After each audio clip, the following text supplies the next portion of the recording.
as long as it's with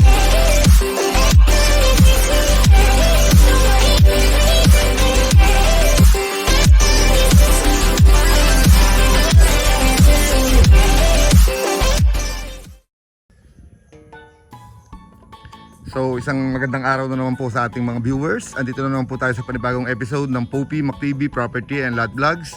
Ulitin ko po, Poppy MacTV Property and Lot Vlogs, hindi Papi, hindi Popeye, Papi MacTV po, no? Poppy MacTV.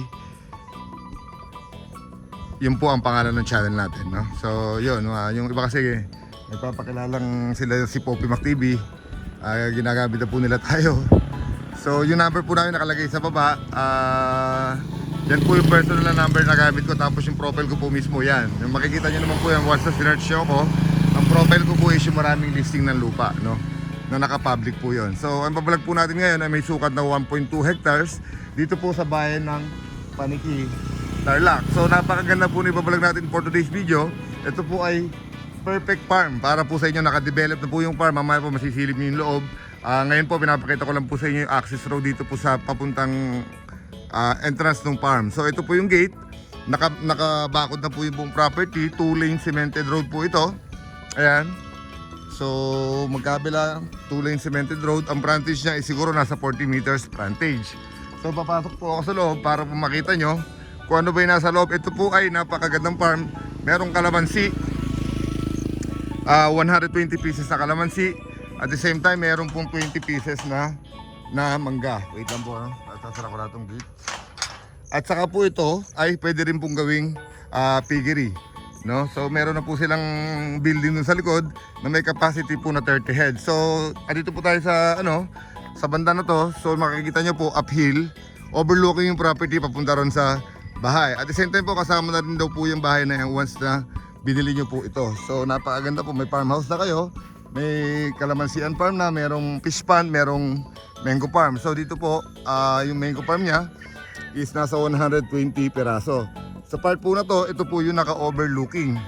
Kung mapapansin nyo, mas mataas yung kinakalagyan natin, papunta rin po sa farmhouse. So mamaya po pagdating natin doon sa farmhouse, ibablog ko rin po yung farmhouse hanggang loob, hanggang maaari, para po masilip nyo yung loob. Ito rin po pala ay meron silang mga panabong na manok dito.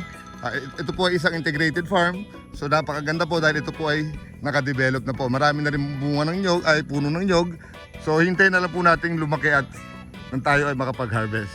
So see you there po sa bahay. So ayan, nandito na tayo, malapit na tayo dun sa sa farmhouse. Yung farmhouse niya is naka up and down, no? So ang ganda nung pagkakayari ng farmhouse niya. Tapos dito, andito yung mga manok na panabong. Hindi raw po kasama yan sa bibili, no? So ang sinasama lang nila is yung tanim at saka yung bahay. Kasi yan po mga yan nakatayo na eh. Pero yung mga manok po, movable yan. So hindi po natin pwedeng. Kuya aso! Saka po yung aso, hindi po yan kasama. Ano po? So yung makapakita ko lang po sa inyo yung disenyo ng farmhouse nila. Nakaamakan. Tapos sa baba po is concrete. Ilang kwarto yan kuya? 2 kwarto sa taas, sa baba. Terrace, sala lang itong nasa baba na to. So farmhouse yung dating niya. Ayan ang ganda. So may CR na rin po yan, 2 room. Tapos nakaamakan yung kisame. Napakaganda po ng pagkakayari. Pulidong-pulido po, no? So mga naghahanap po ng perfect farmhouse, ito po yung tamang advisable na farmhouse. Mamaya po gagawin naman tayo rin sa likod para makita nyo po yung sige, pasilip ko na ito po itong fish pond. So yan po yung fish pond. May fish pond po dyan. Mamaya po tatawid kami dyan. Diyan kami mag-uumpisa uli ng video para makita nyo po ulit.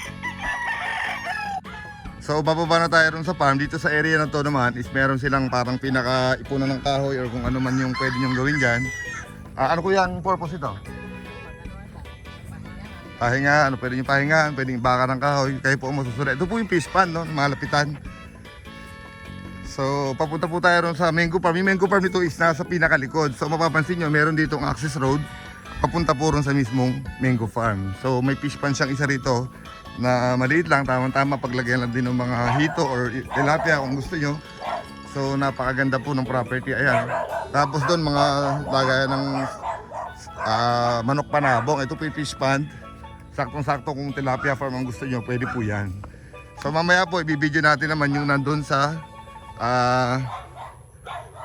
mango farm para po mas makita nyo, no? So pinuputol-putol ko po kasi hanggat maaari po pinapaigsi ko para po kayo is parang napunta na rin kayo rito sa property.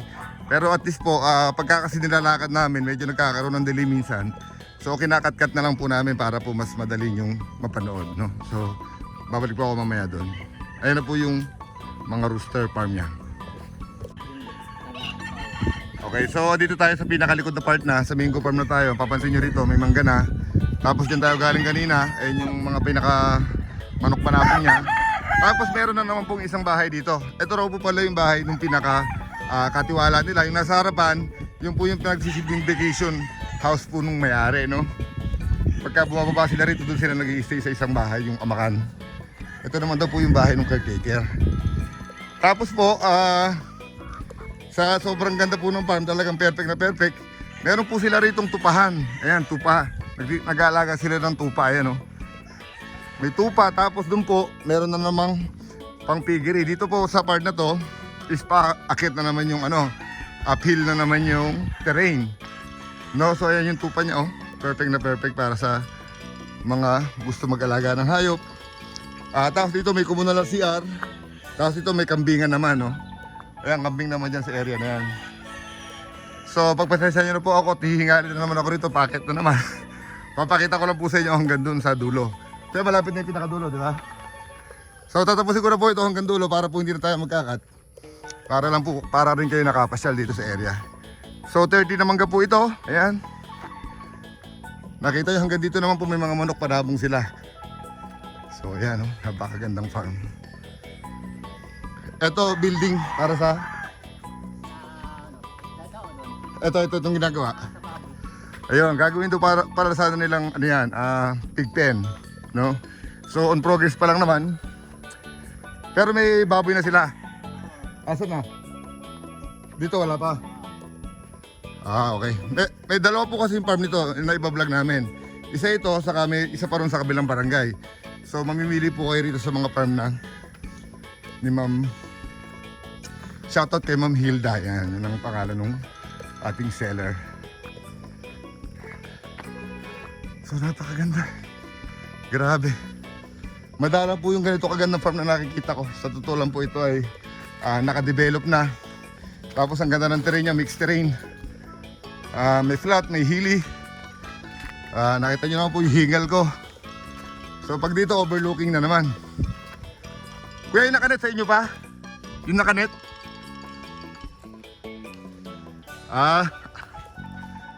Training area? Ranging area. Ranging area doon ng mga panlaban na manok. Yung part na yan kaya nakanet. Tapos ito, gradas. Ayan, may gradas pa pala sa loob. Talagang mga sabungero sila, yung anak ni Ma'am eh. Ayan. So hanggang doon pa yung property. Yung malaki mangga na yan. So yung may net na to, yun ang pinaka ending ng property. Sa kabilang net po, hindi ito. Yung dun sa kasunod niya. So ayun. At least po nakapagpasilip na naman po kami ng isang napakagandang farm dito po sa bayan ng Paniki. Sana po sa mga hindi pa nakakapag-subscribe, mag-subscribe na po kayo, i-hit nyo po yung notification bell para po nang sa ganun lagi kayo updated sa mga listing. So yun lamang po, until my next vlog, hope to see you soon. Paalam!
Twist